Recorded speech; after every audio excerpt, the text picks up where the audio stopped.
I ćao svima ljudi, ja sam Kimi, kao što vidite ovo je moj novi klip na kanalu. Igramo Clash Royale po drugi put i snimamo otvaranje Silver Chesta, znači ja sam sad slučajno otvorio chest i zaboravio sam da počnem da snimam i evo znači sada da se ne bi vraćao na ono. Evo što smo dobili, znači 20 golda, onda bombardera, onda spear goblins, dobro imam drugi level na njima, arčere. I to je to, znači prvi chest gotov, ajde ovaj će da stavim da se otvara. Ajde sada počnemo od ovih free chestova, znači da vidimo šta će biti, mislim da imam 2 free chesta, tako da to je isto odlično. Dobro, arčera, još malo pa drugi level, ok, ovoga imam, to jest ne drugi, nego poznam koji level, ok, i ovog sam dobio isto. Podsjećamo mi to sve, da evo imam još jedan chest i da vidimo šta ćemo tu da dobijemo, ok,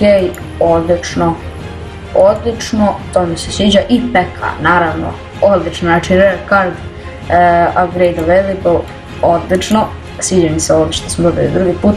Ajmo dalje, znači ovo će biti malo kraći klip, znači inače klipovi će trajati po možda nekih 10 minuta minimum, ali ovaj će možda trajati nekih 3 minuta, 4 maksimum, znači evo što smo dobili, prilike, bolje sam dobio u wooden chestu nego u silveru, tako da ono, jebi ga.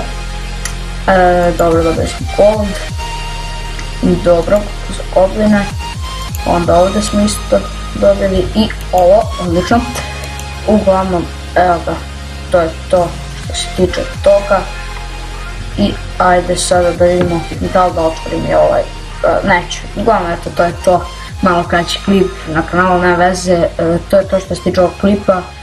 Hvala na gledanju, ako niste pogledajte prošli klip, mi se vidimo u sljedećem, do tada, ćao!